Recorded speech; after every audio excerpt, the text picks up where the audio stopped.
semuanya, perkenalkan nama saya Citra Fani Febriana Situmea. Saya dari kelas C semester 1, Prodi Bimbingan dan Konseling.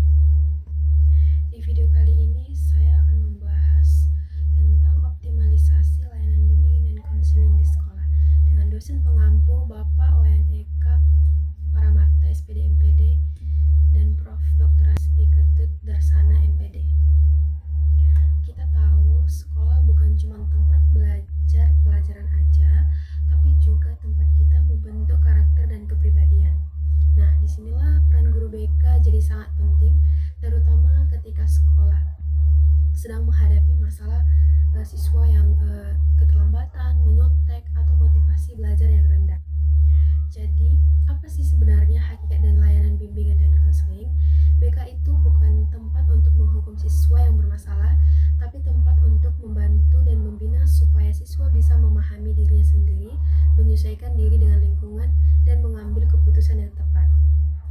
Guru BK di sini berperan sebagai pendamping, bukan hakim. Mereka harus bisa menciptakan suasana yang hangat, ramah, dan penuh empati, supaya siswa nyaman bercerita tanpa rasa takut. Kalau suasananya nyaman, siswa juga akan sadar bahwa BK itu tempat yang aman buat berkembang, bukan untuk dimarahi. Nah, sekarang kita bahas tujuannya. Tujuan utama BK itu membantu siswa berkembang secara utuh, baik dari segi pribadi, sosial, belajar, maupun karir. Melalui layanan BK, siswa diharapkan bisa mengenal potensi dan kekurangannya, menjadi disiplin dan bertanggung jawab, serta bisa menghadapi masalah dengan baik. Selain itu, BK juga punya beberapa fungsi penting. Pertama, fungsi pemahaman, yaitu membantu siswa mengenali diri dan lingkungannya.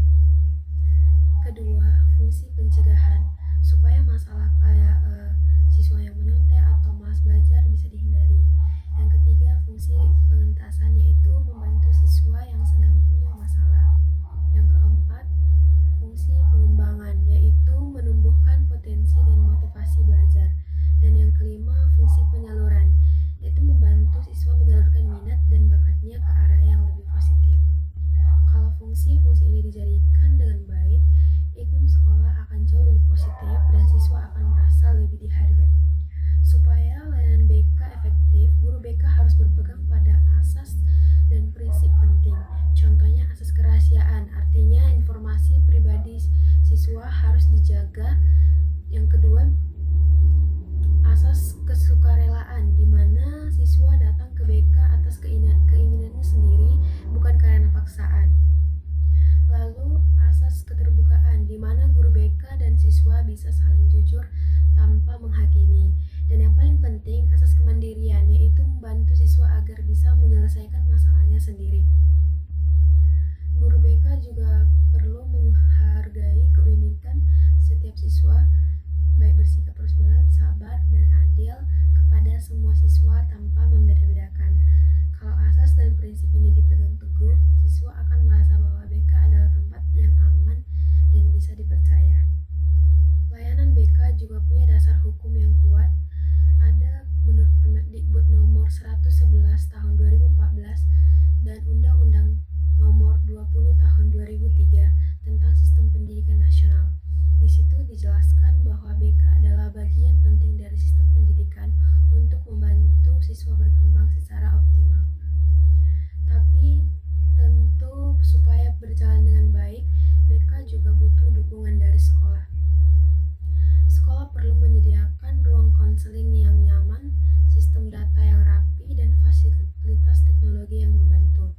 Selain itu, kepala sekolah dan guru lain juga harus mendukung peran guru BK, karena BK bukan tanggung jawab satu orang, tapi tanggung jawab bersama. Nah, selanjutnya masalah yang sering muncul itu sebenarnya klasik. Misalnya siswa yang menganggap BK cuma untuk anak bermasalah. Guru BK yang belum punya sistem dokumentasi yang baik dan kurangnya dukungan dari pihak sekolah. Nah, solusinya guru BK bisa mulai dari hal kecil, seperti mengadakan hari BK atau BK Fun Class, biar siswa bisa kenal BK dengan cara yang lebih seru. Selain itu, sistem pendataan digital juga bisa dibuat untuk memantau perkembangan siswa. Dan yang tak kalah penting, sekolah harus memberikan dukungan kebijakan dan pelatihan untuk guru BK supaya layanan semakin profesional. Sekarang paradigma BK sudah berubah.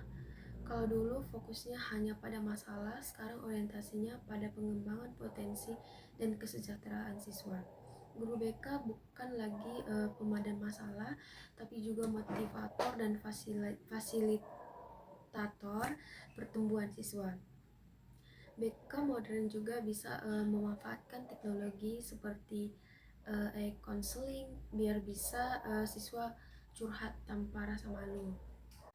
Selain itu, pendekatan humanistik dan pendidikan karakter juga diperlukan dan harus diperkuat supaya siswa tumbuh menjadi pribadi yang percaya diri, disiplin, dan beretika. Nah, sebagai kesimpulannya, dengan layanan BK yang empatik, modern, dan didukung semua pihak sekolah, BK bukan cuma menyelesaikan masalah, tapi juga membentuk generasi yang berkarakter dan semua siap menghadapi masa depan. Sekian dari penjelasan saya tentang optimalisasi layanan BK di sekolah. Semoga video ini bisa membuka pandangan baru bahwa BK bukan tempat hukuman tapi ruang tumbuh bagi setiap siswa. Terima kasih sudah menonton.